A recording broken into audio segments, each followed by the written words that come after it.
Hello, welcome to this weekend's Punters Guide. You're joining me and alongside me a man in red hot form. It's been a very successful September for Jason Weaver. Some big price winners like some Montesib, Nikhil, Falak as well. Some nice winners last week and hitting the crossbar in the Air Gold Cup with a 66 to 1 Silky Wilkie. You are red hot right now, Mr. Weaver. Well, let's hope it continues, Matt. We'll see if we can dig something out at a little bit of a price. There are some shorties as we work our way through, but let's hope we can dig one out at a bit of a price in the big Cambridgeshire.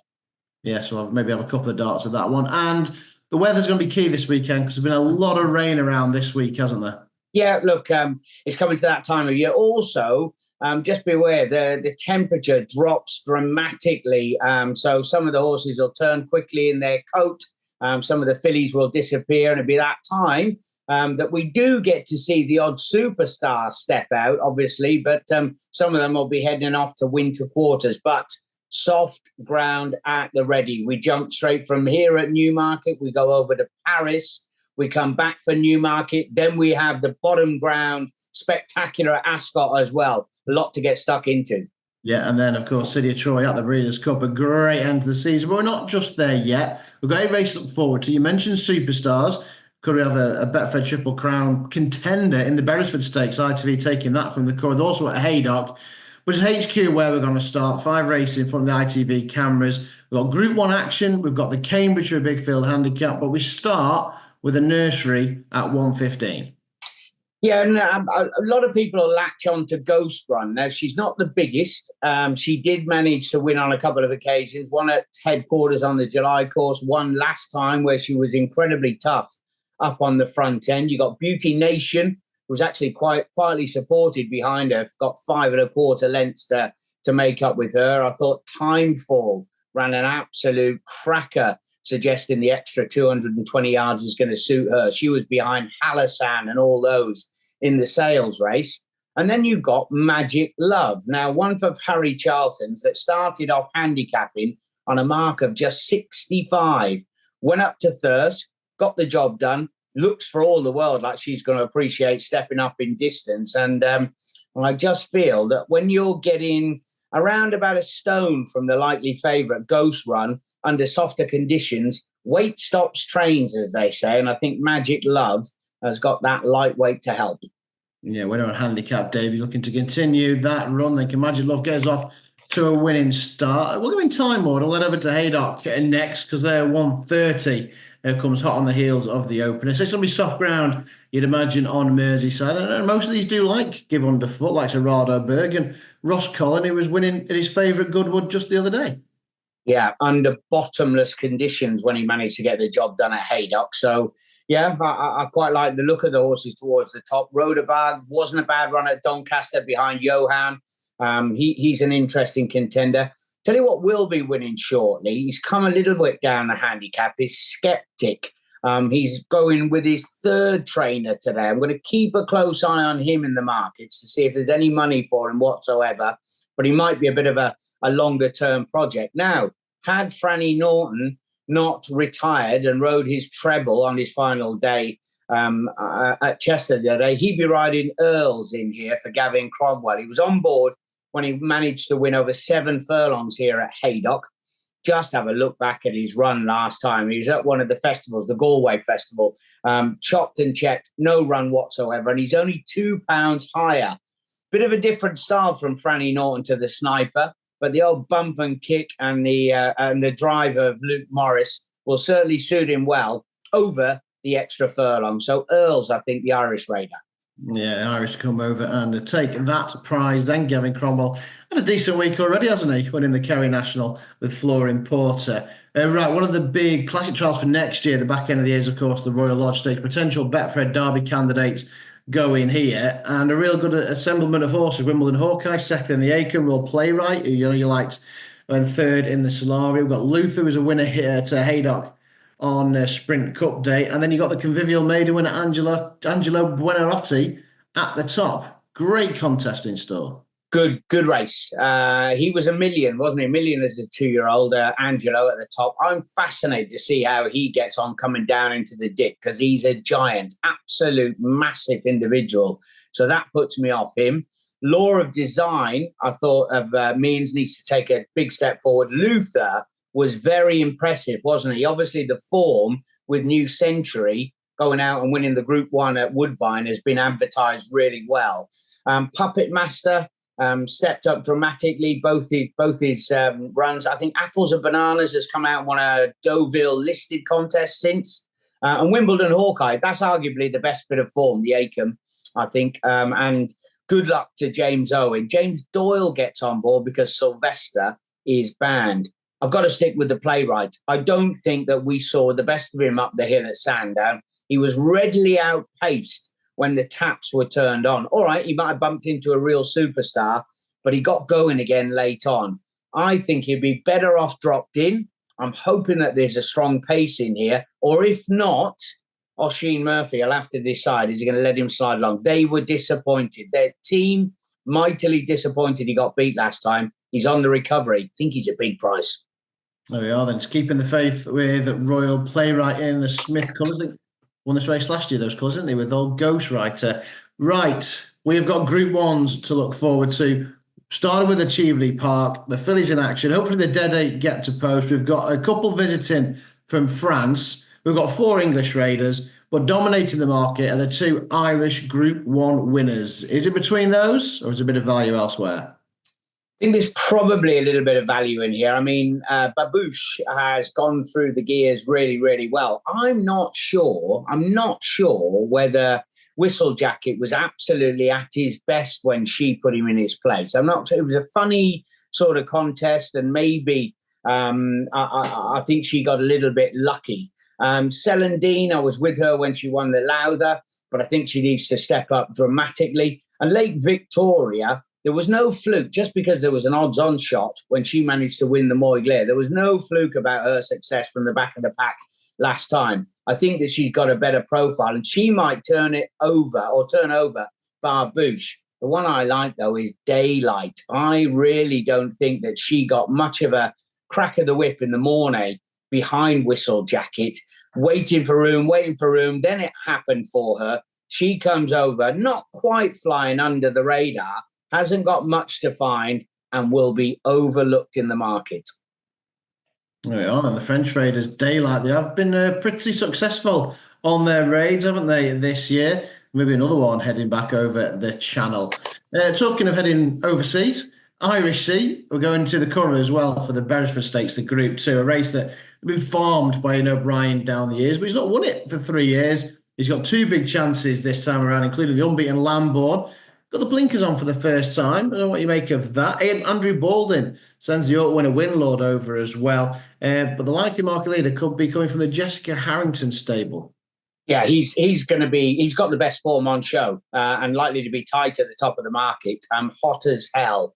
The maiden win, he won the Tyros, and good run behind Henry Matisse. So that form is the best. Lambourne with the blinkers on, he shouldn't be 100% anyway, because when he won on debut, the leader was Miles Clee, crashed and jumped through the inside rail, gifted it to him. Trinity College, he was a 12-length winner at Galway with the blinkers on. Always a worry as to whether they're going to work for the second time. And Tennessee Stud, all they've said is he's going to be a real stay in Derby horse next year. So he might get outpaced here. Look, it's easy to go hot as hell, but I think Andrew Baldwin has played a blinder here, hasn't he? Sticking in Windlord, going over there. Everybody's always scared because Aidan's got his best guns lined up to go here. I don't think his home team are that strong this time around. And Balding may well have placed Windlord to absolute perfection. Hot as hell, the one to beat. Yeah, he's interesting, isn't he? Winlord, who's a horse that Sheen Murphy was certainly said to keep an eye on the back end of the season. He was dominant at York. And the second there, obviously, was second to Angelo Buonarroti as well. So form guides colliding then in the juvenile contest this weekend. And sticking with the juvenile theme, it takes us back to the Group 1 and the Middle Park. You see about Aidan O'Brien not having his best at home.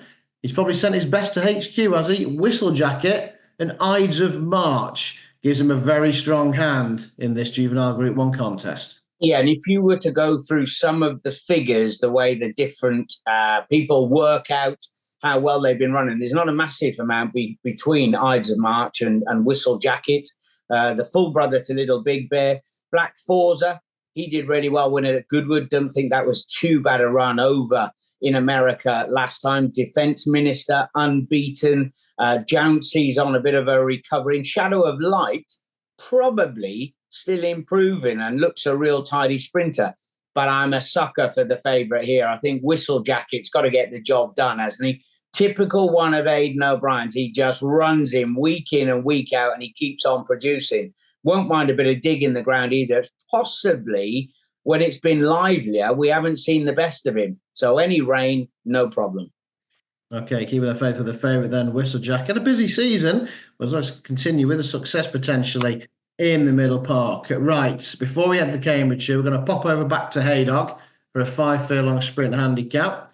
And your old mate, Silky Wilkie, 7 days on. Can he go one better than the Air Gold Cup? Are you deserting him or are you keeping the faith? Yeah, I'm going to desert him. I think I'm going to leave him alone. It was nearly for him, was it? Air Gold Cup. Brilliant for Carl Burt, the 1, 2, 3, and he ran an absolute stormer. And maybe down to the minimum is going to suit him. He seems right in between trips at the moment. They might get away from him, but he's a fascinating little runner.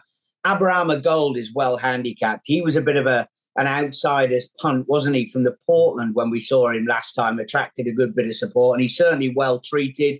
Mark Wynne, a decent ride for him. But again, I'm a sucker for a William Haggis runner. Kieran Fallon on board. Wiltshire, surely he's the big improver, isn't he? He's been across to the team. He won on his return at Newbury. The ground was probably a bit quick for him on his second start. He comes out, bolts up very smartly up at Newcastle last time. Soft ground's an absolute must for him. And Haggis in tip-top form. Yeah, there's a lot to like about Wiltshire. Hyper Focus and all those go flat out. They are well treated. He's the one who could be better than a handicapper in this lineup. Yeah, and I hope he strips fitter than his namesake Gary as well. Very true, very true. Right then, we'll leave the best for the last then. This is what we're all about. Now, you went very close with the big handicap last week. Places at 66s and 28s. One of the best sights of the whole season is a 35 runner stretched across the 9 furlongs of the Rodeo Mile. Do you want a couple of darts in here, maybe one from each side? Because I expect they may split up into 2 groups. Yeah, I think definitely need 2 in this particular lineup, don't you? The good thing is, from a punter's point of view, Balmacar is a pace angle. He's drawn 1.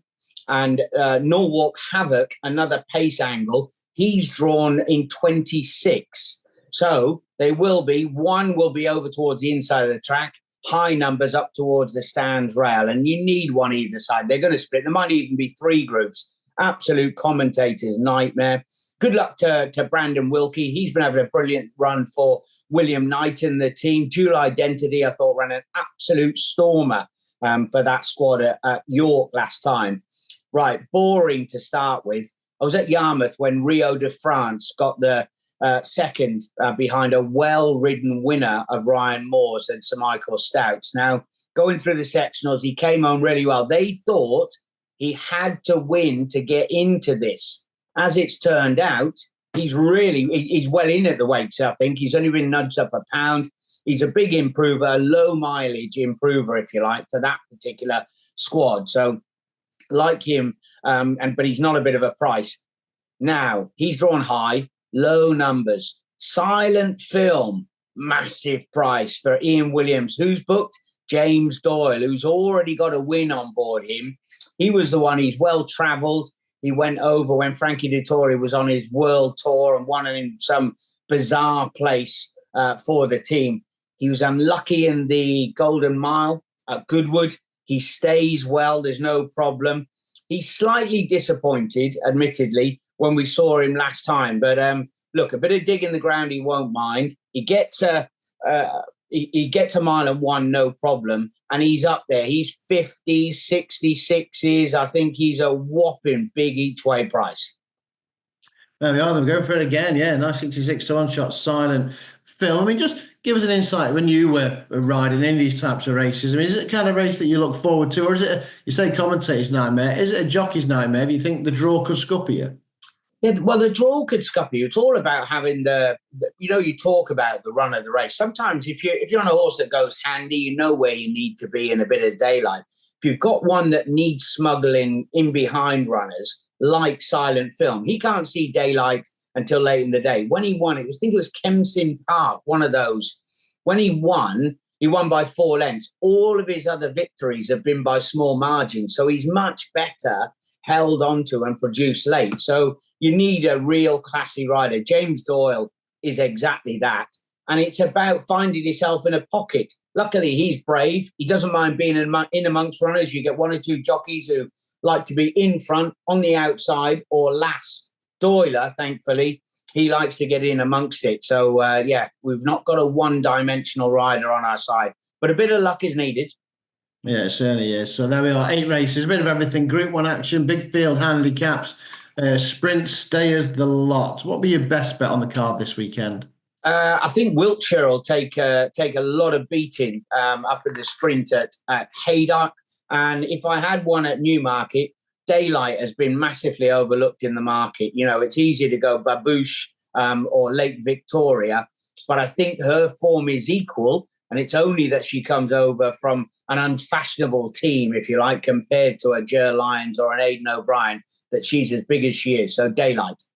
Yeah, daylight's getting less and less as the winter months approach, but hopefully a bit of sunshine left with that one at Newmarket this weekend. Thanks, Jason, for joining us. Fingers crossed his red-hot streak continues. As I say, the busy period is ahead of us. We'll be back in this weekend. Very best of luck.